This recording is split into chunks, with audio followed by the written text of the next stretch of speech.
Hey friends, welcome back my YouTube channel के drama music. आज के इस वीडियो में मैं आपके लिए लेकर आई हूँ लीजेंड ऑफ द ब्लू सी के एपिसोड नंबर 12 को। इससे पहले हमारे 11 एपिसोड ऑलरेडी आ चुके हैं।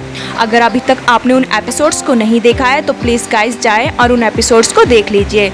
उनका लिंक मैं डिस्क्रिप्शन में दे दूँगी। और हाँ, अगर अभी तक आपने मेरे के ड्रामा म्यूजिक चैनल को सब्सक्राइब नहीं किया है तो प्लीज़ दोस्तों जल्दी से जाएं और इस चैनल को सब्सक्राइब कर लें, ताकि इस चैनल पर आने वाले नए वीडियोस का अपडेट आपको मिलता रहे, ताकि आप उन वीडियोस को मिस ना करें। चलिए तो अपना एपिसोड शुरू करते हैं।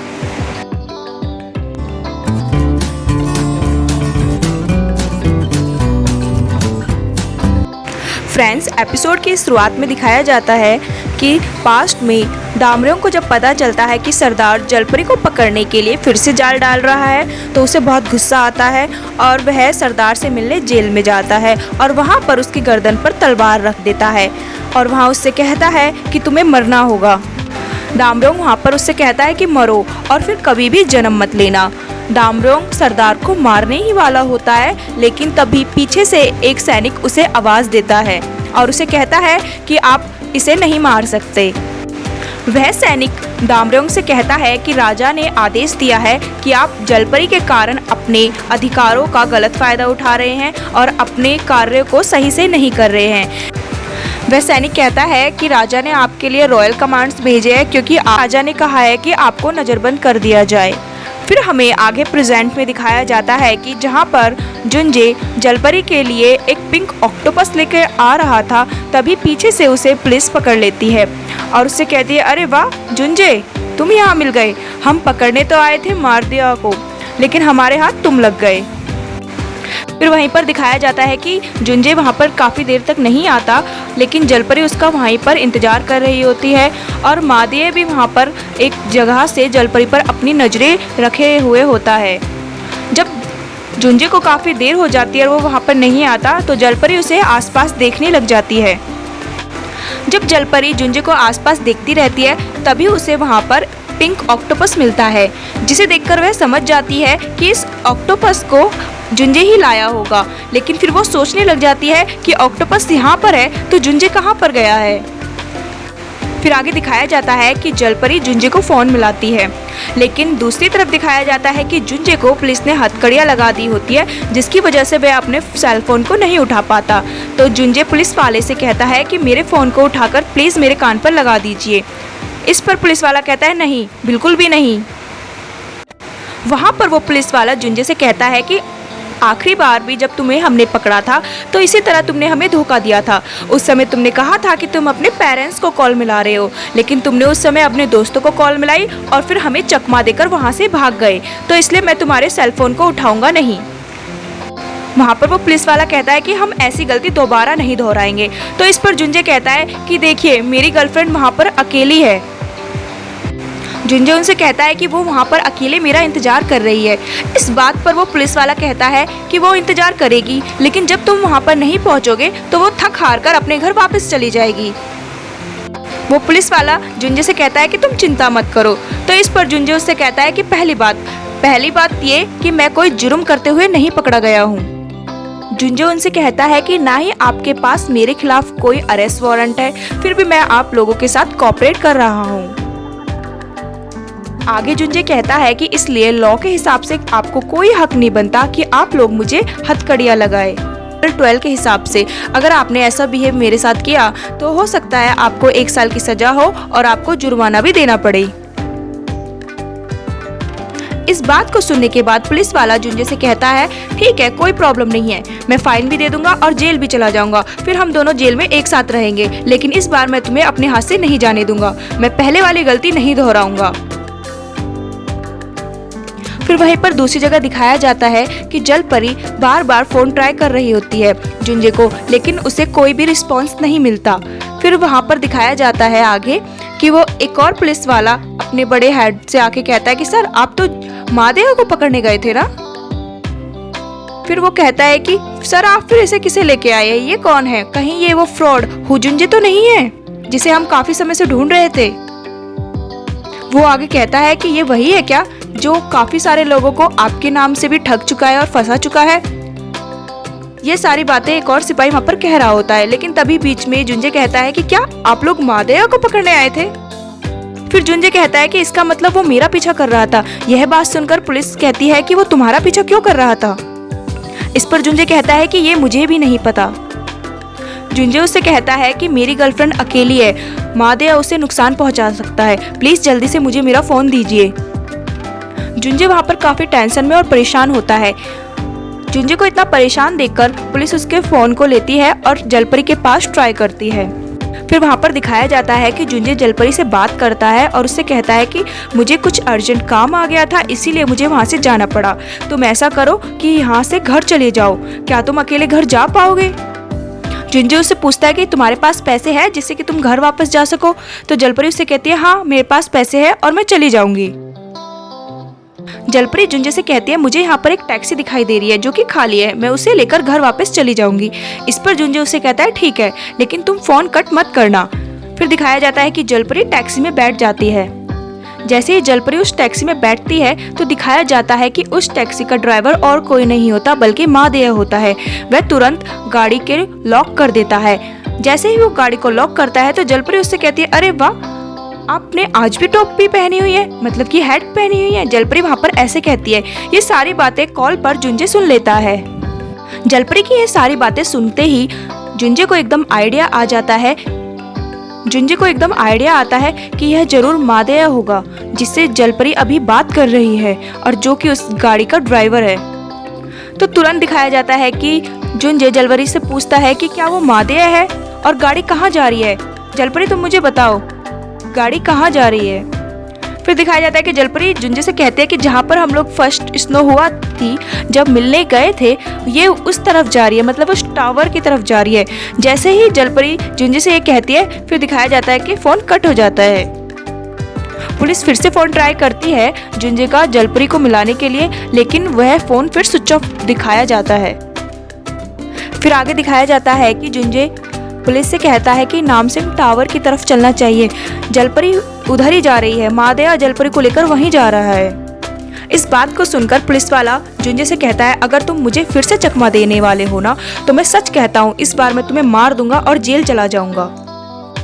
इस बात को सुनकर जुंजे पुलिस वाले से कहता है अगर मेरी गर्लफ्रेंड को कुछ भी हुआ ना तो मैं आपको मार दूंगा, मैं आपकी जान ले लूंगा।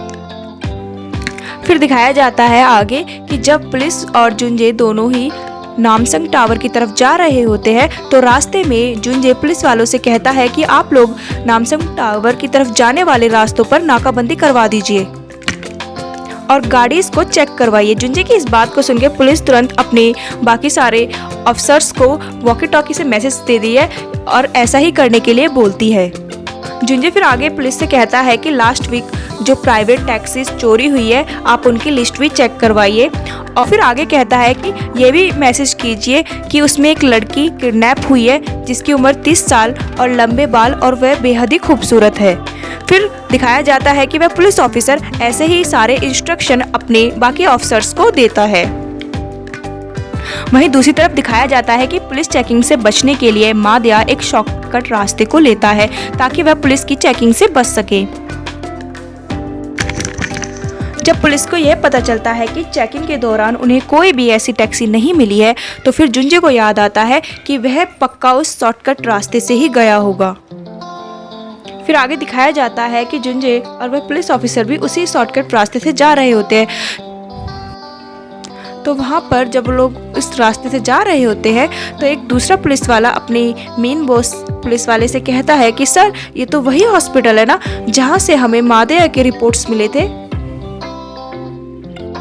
वो ऑफिसर कहता है लेकिन वो हॉस्पिटल तो 1 साल से बंद पड़ा है ना। तभी दिखाया जाता है कि जुंजे ऑफिसर से कहता है कि हमें उसी हॉस्पिटल में चलना चाहिए। वहीं दूसरी तरफ दिखाया जाता है कि वह जलपरी को वही हॉस्पिटल में ले जाता है और एक रूम में ले जाता है। फिर दिखाया जाता है कि जब जलपरी को होश आता है तो वह देखती है कि सामने मादेया खड़ा है और वह एक टैंक में पानी लोड कर रहा है। तो वहाँ पर दिखाया जाता है कि जलपरी मादेया से सवाल करती है कि कौन हो तुम और मुझे यहाँ पर क्यों लेके आए हो और तुम क्या कर रहे हो। फिर मादेया उससे कहता है कुछ नहीं, ज़्यादा कुछ नहीं, बस मुझे एक चीज़ कंफर्म करनी है, इस पर जलपरी उससे कहती है, उस चीज का मुझसे क्या लेना देना, तुम मुझे यहाँ पर क्यों लाए हो। इस बात पर महादेया जलपरी से कहता है कि उस बात से तुम्हारा ही तो ताल्लुक है, तुम्हारा ही तो संबंध है, क्योंकि मुझे कुछ दिनों से बहुत अजीब और वियर्ड से सपने आ रहे हैं जिसमें दिखाई देता है कि तुम एक जलपरी हो, यानी कि एक मरमेड हो। यह सारी बातें सुनकर जलपरी एकदम चौंक जाती है। फिर आगे दिखाया जाता है कि महादेया जलपरी से कहता है कि मैं बस तुम्हें इस पानी के टैंकर में डालकर देखूंगा कि तुम जलपरी हो या नहीं। इस बात पर जलपरी महादेया से कहती है, अगर तुम्हें जलपरियों के बारे में इतनी जानकारी है तो फिर तुम्हें तो ये भी पता होगा कि जलपरी किसी को भी छूकर उसकी सारी याददाश्त को मिटा सकती है। इसी तरह से जलपरियां अपने आप को प्रोटेक्ट करती है इंसानों से। फिर दिखाया जाता है कि महादेया को पास्ट की सारी यादें याद आती है, किस तरह से पास्ट में उसके बूढ़े नौकर ने उसे चेतावनी दी थी कि अगर आप जलपरी को छुओगे तो वह आपकी सारी याददाश्त यानी कि मेमोरीज को इरेज कर देगी, यहाँ तक कि वह आपकी आत्मा को भी निकाल लेगी। फिर आगे दिखाया जाता है कि जुंजे और पुलिस हॉस्पिटल में पहुंच जाती है और चारों तरफ जलपरी और महादेया को ढूंढने लग जाती है। फिर वहां पर दिखाया जाता है कि जलपरी महादेया से कहती है, कंफर्म करना है ना तुम्हें, तो चलो डालो मुझे पानी में, घबरा क्यों रहे हो, दूर क्यों जा रहे हो, डालो मुझे पानी में। फिर दिखाया जाता है जिस समय जलपरी महादेया से कह रही होती है कि मुझे पानी में डालो, चलो डालो, तो उस समय महादेया को सामने से जुंजे आता हुआ दिखाई देता है। एक तो वह जलपरी की बातों से डरा हुआ होता है और दूसरी तरफ फिर उसे जुंजे दिखाई दे जाता है, तो वह वहां से भाग जाता है। जब वहां से महादेया भाग जाता है तो वहां पर जलपरी बैठी हुई रहती है और फिर अपने मन ही मन सोचती है, जुंजे तुम कहाँ हो, मुझे यहाँ पर बहुत डर लग रहा है, प्लीज मेरे पास आ जाओ। फिर दिखाया जाता है कि उसकी मन की बातों को जुंजे वहां पर सुन लेता है। फिर आगे दिखाया जाता है कि जुंजे जल्दी से जलपरी के पास पहुंच जाता है और फिर उसे गले लगाता है। वहां पर जुंजे जलपरी से कहता है, सॉरी जलपरी, मुझे आने में देर हो गई, प्लीज मुझे माफ कर दो। फिर वहीं पर दिखाया जाता है कि महादेया वहां से टैक्सी लेकर भाग जाता है। पुलिस जब तक बाहर आती है और उसे पकड़ने की कोशिश करती है, लेकिन महादेया वहां से भाग जाता है। फिर अगले सीन में दिखाया जाता है कि जुंजे जलपरी को लेकर घर पर वापस आ जाता है तो वहाँ पर नामदो होता है और नामदो जुंजे और जलपरी से कहता है कि तुम दोनों कहाँ थे, देखा तुमने कितना हंगामा हो रहा है। तो वहाँ पर नामदो जुंजे और जलपरी से कहता है कि कहाँ थे तुम, अभी मैंने न्यूज़ में देखा कि पुलिस ने महादेया को पकड़ने के लिए नाकाबंदी की हुई है शहर में, तुम दोनों कहाँ थे। और नामदो आगे कहता है कि तुम्हें पता है वो पुलिस ऑफिसर कौन है, वही मिमी होंदो। तभी दिखाया जाता है कि जुंजे के पीछे से वह पुलिस ऑफिसर भी जुंजे के घर में अंदर आ जाते हैं। जब वह पुलिस वाला अंदर आ जाता है तो वह नामदो से कहता है कि शायद जिस पुलिस वाले के बारे में तुम बात कर रहे हो मिमी होंदोम, वो मैं ही हूँ। वैसे उस मिमी का मतलब क्या है, इस तरह से वह पुलिस वाला नामदो से सवाल करता है। तो वहाँ पर दिखाया जाता है कि नामदो फिर बताता है मिमी का मतलब होता है सरफिला पागल। फिर वहीं पे दिखाया जाता है कि जुंजे जलपरी को उसके रूम में ले जाता है और उसे वहाँ पर सुला देता है। जब वह जलपरी को सुला रहा होता है तो उस समय जलपरी जुंजे से कहती है कि वो आदमी, इस बात पर जुंजे उससे कहता है कि तुम टेंशन मत लो, सब कुछ ठीक हो चुका है, तुम बस आराम करो। फिर जलपरी जुंजे से कहती है कि कितना अच्छा लगता है ना घर आने पे। फिर जुंजे जलपरी से कहता है कि हाँ, लेकिन हम लोग यहाँ पर ज़्यादा समय नहीं रह सकते क्योंकि हमारे पास इस घर की 2 साल तक ही लीज है। यह बात सुनकर जलपरी जुंजे से पूछती है कि इसका मतलब क्या होता है। तो जुंजे जलपरी से कहता है कि फिर हमें घर चेंज करना पड़ेगा। जुंजे फिर जलपरी से पूछता है कि फिर हम नए घर में शिफ्ट हो जाएंगे तो तुम मेरे साथ आओगे ना। फिर वह जलपरी से कहता है कि हमें सारी चीज़ें यहाँ से दूसरी जगह पर शिफ्ट करनी पड़ेगी, इसलिए ऐसा करो तुम अभी सो जाओ। जो लोग बाहर आए हुए हैं मुझे उनसे कुछ काम है तो मैं बाहर जाता हूँ, तो तुम यहाँ पर लेटो और रेस्ट करो। फिर दिखाया जाता है कि जुंजे बाहर आ जाता है और सभी लोग हॉल में बैठे हुए होते हैं। तो वहाँ पर वह पुलिस वाला जुंजे और बाकी सबसे कहता है कि मुझे उस लड़की से पूछताछ करनी होगी, मुझे उससे महादेया के बारे में पूछना होगा। इस बात पर जुंजे कहता है कि उस लड़की से ज़्यादा महादेया के बारे में मुझे पता है और वह अभी रेस्ट कर रही है, उसे आप रेस्ट करने दीजिए। फिर दिखाया जाता है कि जुंजे तेहो से कहता है कि वो CCTV फुटेज पुलिस को दिखाओ जिसमें महादेया हमारे घर के बाहर के चक्कर काट रहा है। और जुंजे पुलिस को सेक्रेटरी नाम के एक्सीडेंट के बारे में भी बताता है। वह पुलिस को वह मैसेजेस भी दिखाता है जो मादया सेक्रेटरी के फ़ोन से जुंजे को करता है। जुंजे पुलिस को यह भी बताता है कि मादया ने कैसे उस पर हमला किया था। यह है कि मादया तुम्हारे पीछे क्यों पड़ा है, कहीं तुमने उसके किसी रिश्तेदार के साथ धोखा या फ्रॉड तो नहीं किया है। इस बात पर जुंजे पुलिस से कहता है कि ये मुझे नहीं पता। जुंजे पुलिस से कहता है कि आप मेरी मदद कीजिए, हम उसे पकड़ लेंगे, उसके बाद हम लोग अपनी प्रॉब्लम को सॉल्व कर लेंगे। तो पुलिस वहाँ पर कहती है कि ठीक है, अब हम लोग उसे मिलकर पकड़ेंगे क्योंकि मैं उसे काफ़ी समय से ढूंढ रहा हूँ। फिर अगले सीन में दिखाया जाता है कि जल परी यह सब कुछ सोचकर खुश होती रहती है कि कैसे जुंजे ने उसकी केयर की, उसके बालों में हाथ लगाया और उसे अपने साथ चलने के लिए बोला। वहीं दिखाया जाता है कि जुंजे को यह सब कुछ नीचे सुनाई देता रहता है। फिर जलपरी मन ही मन में सोचने लग जाती है, क्या सच में जुंजे मुझसे प्यार करने लगा है, मुझे लाइक करने लगा है या फिर नहीं। लेकिन उसकी जो ये बिहेव है, उसकी जो हरकतें हैं, इनका मतलब क्या है। तो दूसरी साइड दिखाया जाता है कि जुंजे उसकी इन सभी बातों को सुनकर काफ़ी इंजॉय कर रहा होता है और खुश रहता है, स्माइल भी पास कर रहा होता है। लेकिन फिर दिखाया जाता है कि जलपरी काफ़ी ज़्यादा बातें सोचती रहती है, तो जिसकी वजह से जुंजे को नींद नहीं आती है और जुंजे फिर परेशान हो जाता है। तो फिर जुंजे जलपरी के रूम में ऊपर जाता है और जलपरी से कहता है कि तुम अब तक सोई नहीं हो, सो जाओ, काफ़ी लेट हो रहा है। तो इस पर जलपरी सोचती है कि ये क्यों मुझे ऐसे बोल रहा है और फिर ये क्यों मुझ पर ऐसे गुस्सा कर रहा है। वहाँ पर जुंजे जलपरी से कहता है कि ऐसा करो, तुम चैन से सो जाओ, आराम से रेस्ट करो, अगर तुम जल्दी सोओगी तो तभी तो तुम मॉर्निंग में जल्दी उठोगी और फिर तुम अपना फेवरेट ड्रामा भी देख पाओगी। फिर दिखाया जाता है कि जब जुंजे नीचे आ जाता है और लेट जाता है तो 2 मिनट के लिए बिल्कुल शांत हो जाती है। जलपरी कुछ भी नहीं सोच रही होती, तो जुंजे को लगता है कि शायद वो सोने वाली है।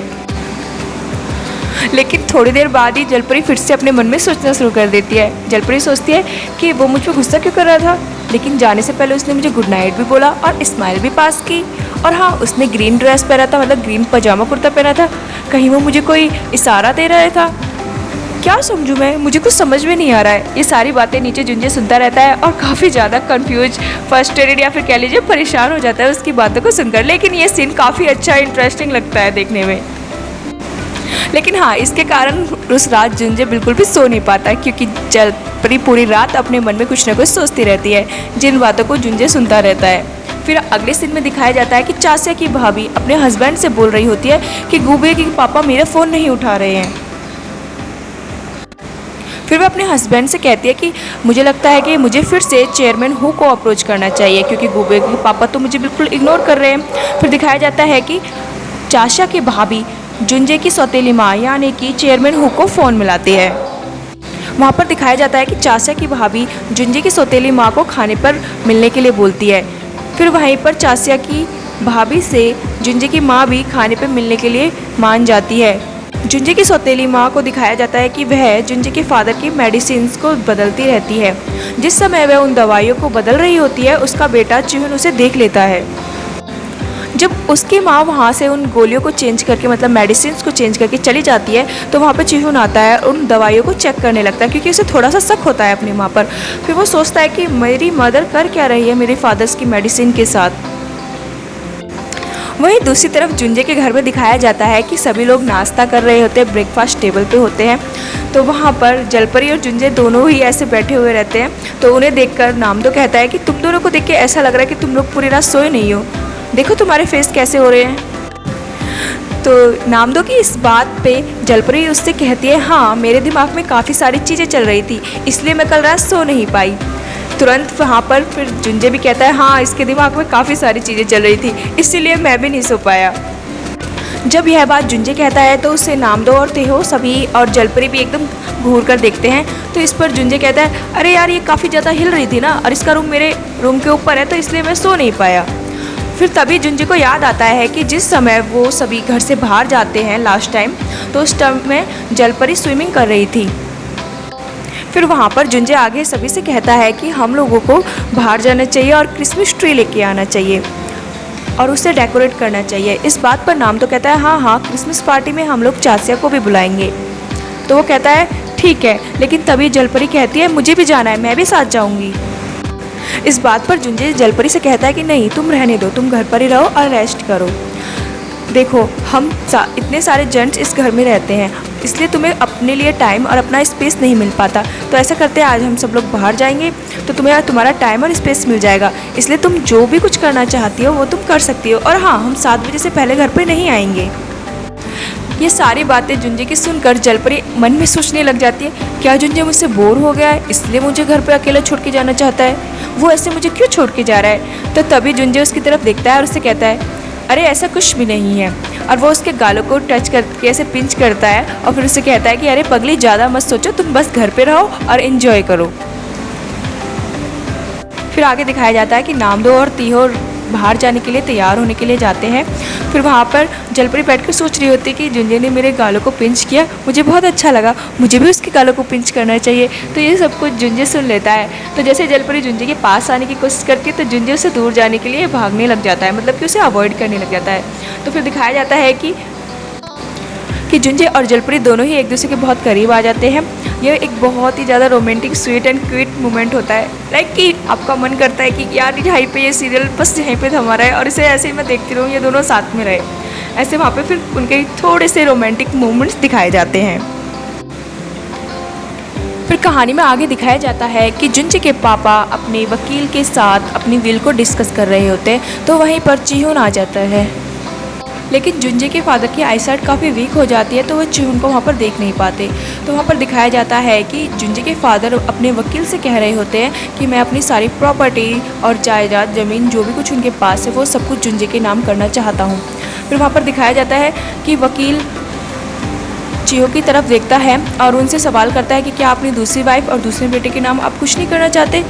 तो इन सब बातों को सुनकर चिहुन वहाँ पर काफ़ी उदास हो जाता है।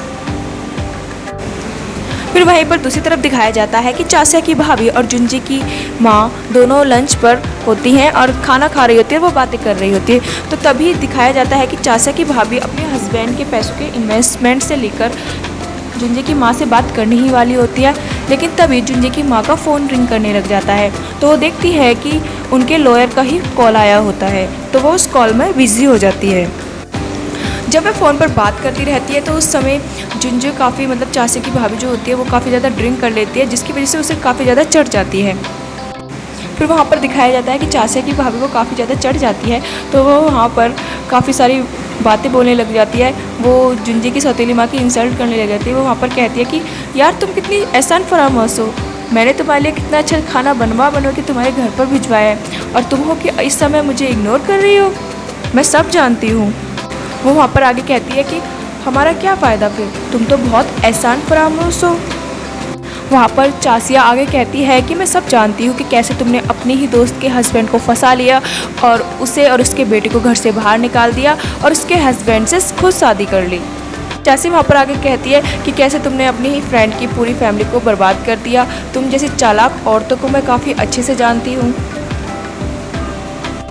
चाचा की ये सारी बातें सुनने के बाद जुंजे की माँ वहाँ से गुस्से से चली जाती है।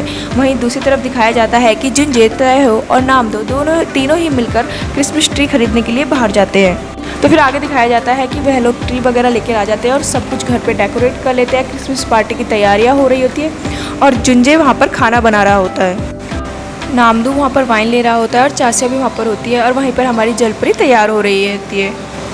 तो वहीं पर दिखाया जाता है कि जलपरी जब रेडी हो रही होती है, तैयार हो रही होती है, तो वह काफ़ी सारे अपने मन में सोच रही थी कि शॉर्ट्स पहनूं, लेकिन जुंजे को शॉर्ट्स नहीं पसंद है, ये वाला ड्रेस ज़्यादा लॉन्ग हो जाएगा, लेकिन मुझे आज चासिया से भी तो ज़्यादा सुंदर दिखना है। तो ये सारी बातें नीचे जुंजे सुन रहा होता है और वह मुस्कुरा रहा होता है। फिर आगे दिखाया जाता है कि जब जलपरी तैयार हो जाती है तो वह नीचे आती है, तो वह बहुत ही ज़्यादा प्रिटी और सुंदर लग रही होती है। नामदो उसकी काफ़ी तारीफ़ करता है, लेकिन जलपरी को देखकर जुंजे एकदम चुप और शांत हो जाता है, वह बस उसे देखता ही रह जाता है। फिर तभी दिखाया जाता है कि लास्ट टाइम जैसे तीहो जलपरी की फ़ोटोज़ खींचता है, वो रेडी होके आई थी, तो इस बार भी ऐसा ही होता है कि तीहो जलपरी की फ़ोटोज़ लेने लग जाता है। तो तभी वहाँ पर जुंजे उससे कहता है कि अरे मैंने मना किया था ना लास्ट टाइम भी तुमसे कि किसी का फ़ोटो उसके बिना इजाज़त के नहीं खींचते हैं। फिर वहाँ पर दिखाया जाता है कि जुंजे तीहो के पीछे भागने लग जाता है। ये सारी बातों को चासिया वहाँ पर नोटिस कर रही होती है। फिर आगे दिखाया जाता है कि वह लोग खाना खाते हैं, इंजॉय करते हैं और ढेर सारी बातें कर रहे होते हैं। फिर वहाँ आगे दिखाया जाता है कि जलपरी वॉशरूम से आ रही होती है, तो वहाँ पर उसे चासिया मिलती है और उससे कहती है तुम्हें क्या लगता है कि जुंजे तुम्हें पसंद करता है? चासिया आगे जलपरी से कहती है कि जुंजे सिर्फ तुम्हारे साथ फ्लर्ट कर रहा है और कुछ भी नहीं है, तुम उसके लिए सिर्फ एक फिश की तरह हो। इस बात पर जलपरी उससे कहती है कि मैं कोई फिश नहीं हूँ। वो एकदम से इनोसेंट बिहेव करती है वहाँ पर जलपरी। फिर आगे जलपरी वहाँ पर चासिया से कहती है कि नहीं ऐसा कुछ नहीं है, जुंजे ने मुझसे कहा है कि उसका लाइक करने का प्लान है मुझे आगे। और हाँ, 2 साल का लीज ख़त्म होने के बाद जुंजे ने कहा है कि तुम मेरे साथ रहना जहाँ पर मैं रहूँगा। तो तभी चासिया जलपरी से कहती है कि क्या जुंजे ने तुमसे कहा है कि चलो शादी कर लेते हैं या फिर डेट करते हैं? तुम ज़्यादा सपने मत देखो क्योंकि तुम जुंजे के टाइप की नहीं हो। वहीं दूसरी तरफ दिखाया जाता है कि जुंजे की सौतेली माँ मादया को बार बार कॉल कर रही होती है, लेकिन मादया जलपरी यानी कि हमारी जो मेन हीरोइन है जलपरी, उसके बारे में सोच के काफ़ी परेशान होता है, तो वह उसके फ़ोन को नहीं उठाता है। तो फिर वहाँ पर दिखाया जाता है कि जब जुंजे की सौतेली माँ का फ़ोन मादया नहीं उठाता है तो वो सोच रही थी कि ये आदमी कर क्या रहा है, ये मेरा फ़ोन क्यों नहीं उठा रहा है। तो फिर दिखाया जाता है कि तभी वहाँ पर उसके पास उसका चिहुन बेटा आ जाता है और चिहुन अपनी माँ से पूछता है कि माँ, मेरे असली फादर कौन है, मेरे असली पिता कौन है। चिहुन की ये सारी बातें सुन के उसकी माँ उससे कहती है कि इतने सालों बाद तुम ऐसे क्यों पूछ रहे बेटा। फिर वो उससे कहती है देखो बेटा, तुम्हारे असली पिता जानते हैं कि अगर वो तुम्हारी लाइफ में नहीं होंगे तो तभी वो तुम्हारी लाइफ की सारी प्रॉब्लम्स को दूर कर सकते हैं। वो वहाँ पर आगे चिहुन से कहती है कि वो हमें दूर से ही प्रोटेक्ट कर रहे हैं और बेटो देखो, किसी पे भी भरोसा मत करना, किसी पे भी ट्रस्ट मत करना, क्योंकि यहाँ पर हम एक दूसरे के लिए ही हैं, हम एक दूसरे पर ही भरोसा कर सकते हैं, बाकी कोई नहीं है हमारा। इस तरह से जुंजे की सौतेली माँ अपने बेटे चिहुन से कहती है। अपनी माँ की बातों को सुनकर चिहुन भी अपनी माँ से यही कहता है, माँ शायद आप ठीक कह रही है, हमारा यहाँ पे कोई नहीं है, सिर्फ हम दोनों ही एक दूसरे के हैं। चिहुन वहाँ पे काफ़ी उदास होता है क्योंकि वो अपनी फादर्स की बातें सुन लेता है कि वो सारी प्रॉपर्टी जुंजे को ही देना चाहते हैं, तो इस समय पर वो काफ़ी उदास होता है। फिर आगे सीन में दिखाया जाता है कि चासिया एक जगह बैठी होती है, वहाँ पर ड्रिंक कर रही होती है और वो वहाँ पर तेहो को बुलाती है। फिर वहाँ पर तेहो आता है तो चासिया उससे अपना एक फ़ोटो देती है। फ़ोटो देखकर तेहो कहता है कि आप मुझे ये क्यों दे रही हैं। तो इस पर चासिया कहती है, अरे यार, अगर तुम्हें मेरी इतनी याद आ रही थी और तुम्हें मेरा फ़ोटो चाहिए था तो तुम्हें मुझसे मांग लेना चाहिए था ना। इस तरह क्रिसमस पार्टी के सेलिब्रेशन में मेरा फ़ोटो ऐसे चोरी छुपे नहीं खींचना चाहिए था। ये सारी बातें सुनकर तेहो उसे एक्सप्लेन करने की कोशिश करता है कि वह जलपरी की फ़ोटो खींच रहा था, लेकिन चासिया उसे कुछ भी बोलने का मौका ही नहीं देती। वहाँ पर उल्टा चासिया तेहो से कह रही होती है कि तुम्हें अपना दर्द छुपाने की कोई ज़रूरत नहीं है, तुम मुझसे अपनी बातें शेयर कर सकते हो, मैं तुम्हारी सारी बातें सुनूंगी। इन बातों को सुनकर तेहो से कहता है कि मुझे कोई दर्द नहीं हो रहा है, मैं बिल्कुल ठीक हूँ। यहाँ पर इन दोनों के बीच में ये सारी प्रॉब्लम्स इसलिए हो रही थी क्योंकि जब लास्ट टाइम पे चासिया के घर पर नामदो, जुंजे और जलपरी जाते हैं तो उस टाइम वहाँ पर चासिया भी पहुँच जाती है और उन लोगों को नहीं पता होता है कि ये चासिया का घर है। तो वहाँ पर उस टाइम जुंजे और नामदो वगैरह को बचाने के लिए तेहो फटाफट से कुछ उसे समझ में नहीं आता तो चासिया को आई लव यू बोल देता है। तभी से चासिया को लगता है कि तो उसे पसंद करता है, लेकिन ऐसा कुछ भी नहीं है, वो सिर्फ जुंजे को प्रोटेक्ट करने के लिए उस समय ऐसा बोलता है। ये सब कुछ झूठ होता है, लेकिन इस बारे में चासिया को कुछ भी पता नहीं है। इसीलिए चासिया सोचती है कि ये सब कुछ सच है और तेहो उसे पसंद करता है, तो इसलिए वो सिर्फ तेहो को कंफर्ट करने के लिए उसे ऐसी सारी बातें बोल रही होती है। फिर आगे दिखाया जाता है कि वहाँ पर चासिया काफ़ी ज़्यादा ड्रिंक कर लेती है और नशे की हालत में वो जुंजे को कॉल मिलाती है और उससे कहती है कि जुंजे, मैं तुम्हें काफ़ी पसंद करती हूँ, मैं तुम्हें काफ़ी समय से लाइक करती हूँ। वहाँ पर चासिया जुंजे को सब कुछ बताती है कि उसने अपनी फैमिली प्लानिंग्स के बारे में भी बहुत काफ़ी कुछ सोच रखा है, बच्चे वगैरह के बारे में भी जितने भी उसके थॉट्स होते हैं जुंजे को लेकर वे सारे उसे उस रात बता देती है। तो यह सारी बातें जुंजे सुनता है और फ़ोन कट कर देता है। जब जुंजे फ़ोन कट कर देता है तो वो नामदो से बोलता है कि तेहो है ना उसके साथ, चासिया के साथ तेहो है इस समय। तो वो नामदो से कहता है कि तेहो के पास कॉल करो और उससे कहो कि चासिया काफ़ी ज़्यादा नशे में, उसने काफ़ी ज़्यादा ड्रिंक कर लिया है, तो उसे वो घर पर ड्रॉप करके आए। फिर आगे दिखाया जाता है कि जुंजे अपने रूम में सोने के लिए जाता है तो वो देखता है कि उसके बेड पर जलपरी लेटी हुई होती है। तो जलपरी को ऐसे देखकर जुंजे उससे कहता है कि तुम ऐसे क्यों लेटी हुई हो। तो इस पर जलपरी उसे सवाल करती है कि जुंजे, क्या मैं तुम्हें फिश लगती हूँ। तो वह उससे कहता है कि ऐसा कुछ भी नहीं है, तुम ज़्यादा मत सोचो और सो जाओ। और फिर दिखाया जाता है कि जुंजे जलपरी जिस रूम में सोती थी मतलब ऊपर, तो वो वहाँ पर सोने के लिए जाता है और जलपरी जुंजे के रूम में लेटी हुई थी। लेकिन कहाँ जलपरी चुप रहती है, वो फिर कुछ न कुछ सोचने लग जाती है अपने मन ही मन में।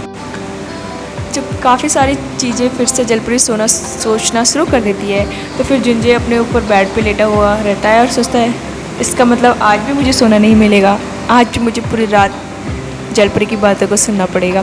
फिर हमें नेक्स्ट सीन में दिखाया जाता है कि चाचा की भाभी उठती है, मतलब कि वो वहाँ पर ड्रिंक काफ़ी कर लेती है। तो फिर नेक्स्ट सीन में दिखाया जाता है कि वो अपने नशे से बाहर आती है। जब चाचा उठती है तो उसे सब कुछ याद आ जाता है कि किस तरह से उसने जुंजे की सौतेली माँ का इंसल्ट किया था लास्ट टाइम पे, और उन्हें क्या क्या नहीं बोला था।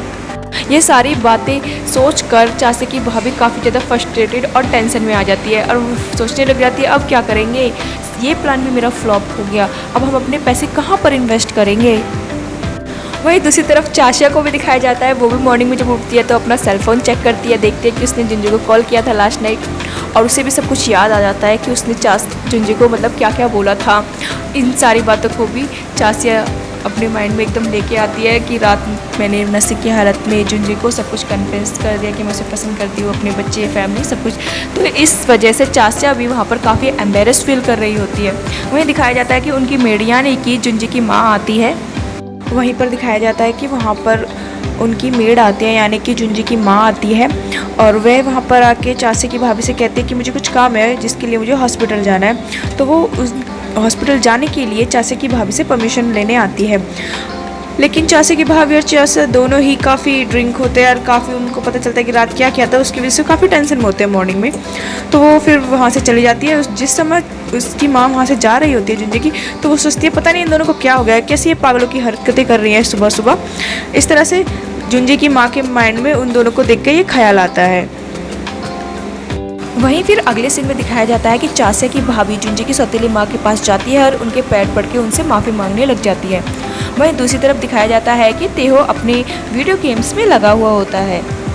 तो तभी दिखाया जाता है कि जलपरी तेहो के पास आ जाती है, तो एकदम तेहो शॉक हो जाता है। तो वहाँ पर जलपरी तेहो से कहती है कि तुम्हारे गाल और क्या कान हमेशा रेड होते हैं, इस तरह से लाल रहते हैं। वहाँ पर जलपरी तेहो से कहती है कि मैं तुम्हें जब भी देखती हूँ तुम्हारे गाल और कान हमेशा ऐसे लाल ही होते हैं। तो गाइस यहाँ पर आप लोगों को पता चल ही गया होगा कि किस तरह से तेहो बार बार जलपरी को देखते रहता है, उसके फ़ोटोज़ वगैरह ले रहा होता है।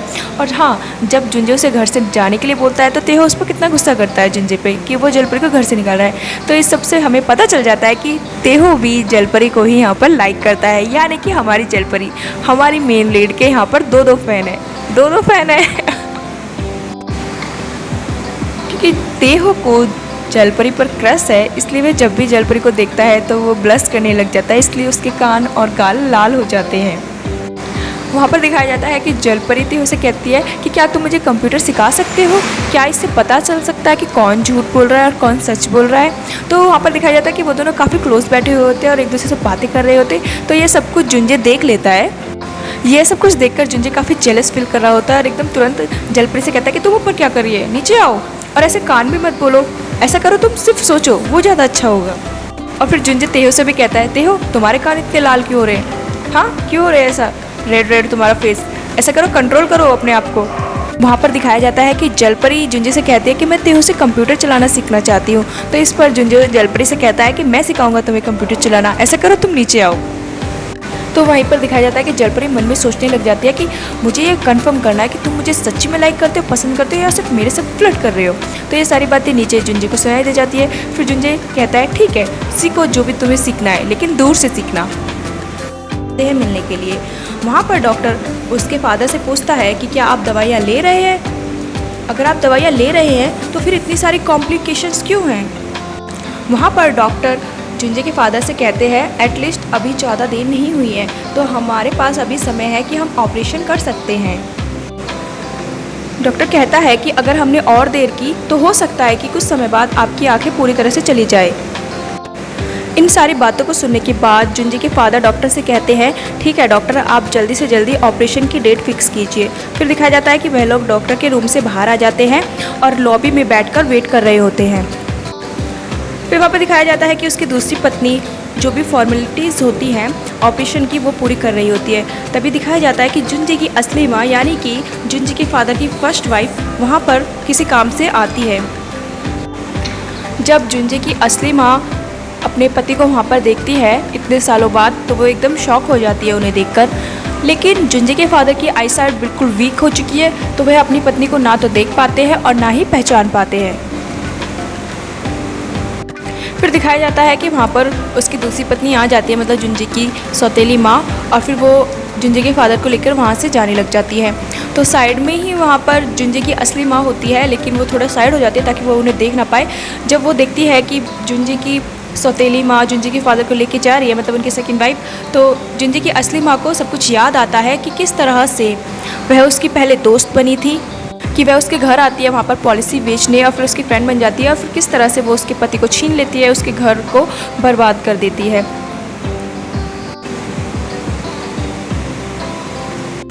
फिर नेक्स्ट सीन में दिखाया जाता है कि जुंजे माँ दिए की न्यूज़ देख रहा होता है, तभी उसका फ़ोन रिंग करता है, तो उसके फ़ोन पर जीहुन की कॉल आई होती है।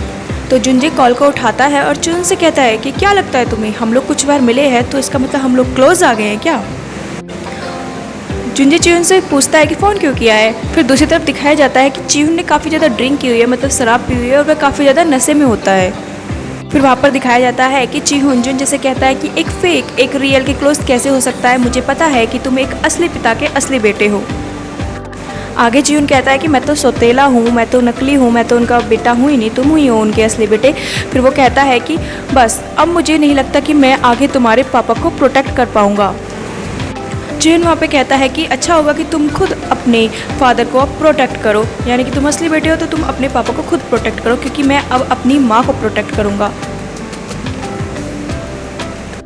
जीहुन आगे जुंजे से कहता है कि इसे चाहे तुम मेरी लास्ट वार्निंग समझो या फिर एक तोहफा समझो, गिफ्ट समझो, यानी कि एक असली बेटे को नकली बेटे का। इसके बाद जीहुन फ़ोन को कट कर देता है। यहाँ पर हमें साफ दिखाई देता है कि जब से जीहुन को पता चला कि उसके फादर सारी प्रॉपर्टी जुंजे के नाम करने वाले हैं और उसको कुछ नहीं देने वाले, तब से जीहुन का भरोसा अपने फादर से उठ गया है, यानी कि उनका बिल्कुल जो ट्रस्ट था, जो उनका प्यार भरा बॉन्ड था दोनों का, फादर और बेटे का, वो बिल्कुल टूट चुका है। और इससे जुंजे से वो काफ़ी ज़्यादा अपसेट और नफरत भी करने लगा है, जो पहले इतनी नहीं थी लेकिन शायद अब बढ़ गई है जीहुन के माइंड में, और वो फादर से भी ऐसे ही थोड़ा सा नफरत वगैरह करने लगा है, जिससे जीहुन यहाँ पर काफ़ी दुखी नज़र आता है। फिर इन सारी बातों से दिखाई देता है कि जुंजे भी परेशान और कंफ्यूज हो जाता है कि ऐसे कभी जीहुन को भी कुछ नहीं बोला आज से पहले, इस तरह से वो ऐसे बातें क्यों कर रहा था। तो इन सारी बातों से जुंजे भी कंफ्यूज हो जाता है। फिर आगे दिखाया जाता है कि जुंजे अपने रूम में जाता है, तो वहाँ पर उसे जलपरी मिलती है। तो वहाँ पर जलपरी जुंजे से कहती है कि मुझे तुमसे कुछ बात करनी थी, इसीलिए मैं तुम्हारा यहाँ पर वेट कर रही हूँ। वो वहाँ पर कुछ पूछती तो नहीं है उससे, लेकिन मन ही मन में सोचने लग जाती है कि जुंजे तुमने कहा था कि तुम्हारा मुझे कुछ पसंद करने और लाइक करने का प्लान है, और फिर तुमने मुझे क्यों बचाया और तुमने मेरे हाथों को, मतलब बालों को टच किया, मेरी इतनी केयर की। वो सोचती है कि मुझे गले क्यों लगाया, मेरे बालों को हाथ क्यों लगाया, क्या तुम सच में मुझसे प्यार करते हो, मुझे पसंद करते हो, या सिर्फ मेरे साथ फ्लर्ट कर रहे हो।